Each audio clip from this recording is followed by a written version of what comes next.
Greetings, dear friends. Your invaluable support is our strength. Don't forget to like, subscribe, and share this video. This greatly helps the growth of our channel. Leave your comments. Your feedback is very valuable to us. And now, to the most important and current world events. Let's go.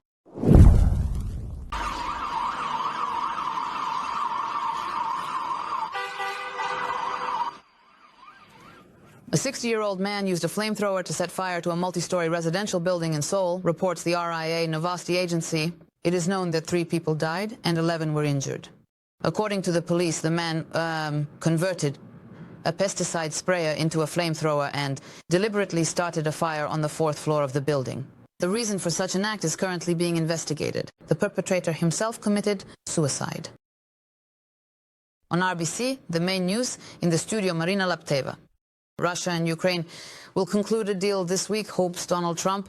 On the social network Truth Social, the US president wrote, both Moscow and Kyiv will start working with Washington after this. Previously, the White House had suggested that the US might withdraw from the negotiations if it soon becomes unclear that an agreement between Russia and Ukraine is possible.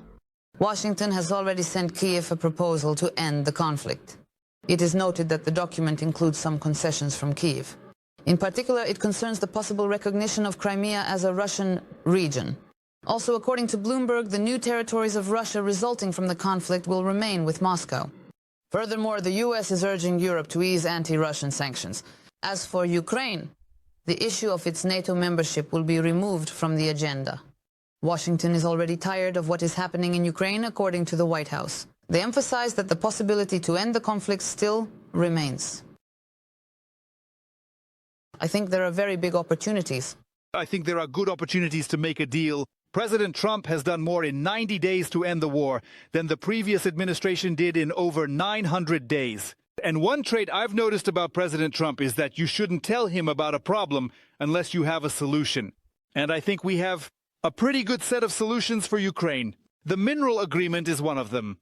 It also involves a comprehensive ceasefire. A response to the American proposals on the conflict is expected at the meeting of representatives from the US, Ukraine, and Europe in London at the end of this week. If the negotiators reach an agreement, the initiative will be passed on to Moscow. After the consultations in London, Trump's special envoy Steve Witkoff may visit Russia again. The US has proposed assigning a neutral status to the territories around the Zaporizhzhia nuclear power plant and placing them under Washington's control, writes the Wall Street Journal. The United States believes that this could contribute to resolving the conflict in Ukraine. The publication does not specify which territories are being discussed or in what format the control would be implemented. The article also does not specify who, according to the US, should manage the plant. In March, White House Press Secretary Caroline Leavitt stated that Trump offered Ukraine assistance in managing nuclear power plants. According to Volodymyr Zelensky, it was only about the Zaporizhzhia nuclear power plant. Reuters wrote that Trump could discuss control over this station with President Vladimir Putin. According to CNN, this issue may become part of the ceasefire negotiations in Ukraine. The Russian Foreign Ministry and Rosatom have ruled out transferring the station under US control. Or any other country? Today at midnight, the Easter truce declared in Russia expired. It was in effect from 6 p.m., April 19th. Initially, the regime was declared unilaterally. Later, Ukrainian President Volodymyr Zelensky also agreed to the truce, but ultimately both Moscow and Kyiv accused each other of violations. According to the Russian Ministry of Defense, during this period, Ukrainian forces shelled Russian positions more than 400 times and carried out 900 strikes with drones. According to Zelensky, the total number of ceasefire violations by Russia amounted to about 3,000. The nature of Ukrainian actions will continue to be mirrored. We will respond to silence with silence. We will defend against strikes with strikes. Actions always speak louder than words. The Kremlin stated that Putin did not give orders to extend the truce. The Ukrainian Ministry of Foreign Affairs stated that they are ready for a 30-day complete silence. The US, committed to a comprehensive ceasefire, reported in the State Department. Coal investors will return to the ownership of new Russian regions, 9 mines, which they leased a year ago. This issue was discussed at a meeting of the Ministry of Energy, and a copy of the protocol is at the disposal of RBC. Federal authorities are not opposed to the mines being returned to regional ownership, says an informed source. The deposits are considered unprofitable at current global coal prices and high costs. At the same time, the authorities believe that investors should pay for the liquidation of the workings from the maintenance of the mines. The business community believes that this should be done with budget funds. Experts say that it is easier to close unprofitable mines than to turn them into a financial sinkhole. The main problem is who will pay for this work. Experts refer to the law on subsoil. According to it, the obligation falls on the region if the business was not considered a subsoil user under the terms of a temporary license. At least 12 people were killed and 30 injured after American airstrikes on a residential area in the center of Yemen's capital. This was reported by the Houthi television channel Al Masira, citing the Ministry of Health.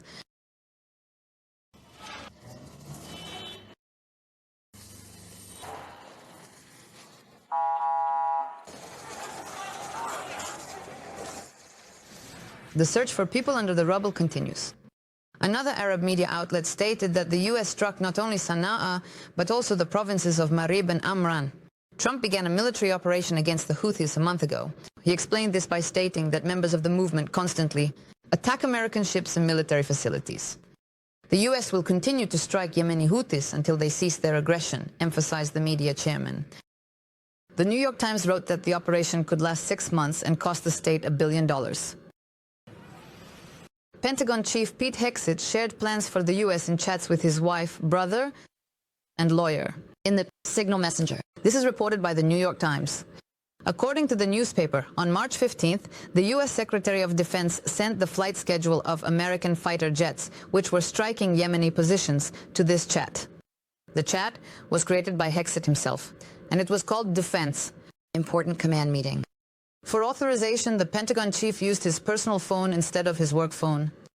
The discussions in the chat mostly concerned organizational and administrative issues. There were no details about important military operations, sources from the New York Times emphasize. The Pentagon denies the information that Hegseth was distributing classified data. This is not the first scandal involving the Pentagon's secret communications. In March, The Atlantic magazine reported that its editor-in-chief, Jeffrey Goldberg, accidentally ended up in a government chat. All clear. A U.S. military operation against the Houthis was being discussed there. Goldberg was added there by a Trump advisor. We have Waltz in security.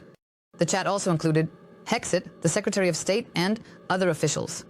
Waltz stated that the journalist obtained someone's contact and was able to enter the closed chat. And in the conversation, he appeared as someone else. Trump promised that he would not fire the officials involved in the scandal. 17 million rubles must be paid to Vladislav Bakalchuk, to Tatiana Kim. This was reported after the division of property in the merged company Valberez and Rus. The court made this decision because the value of what was awarded to Vladislav Bakalchuk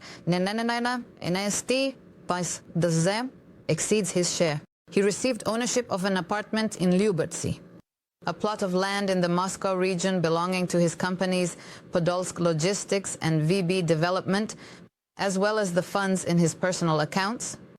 Tatiana Kim retained full control over the company Valberez Bank, and the funds in her personal accounts.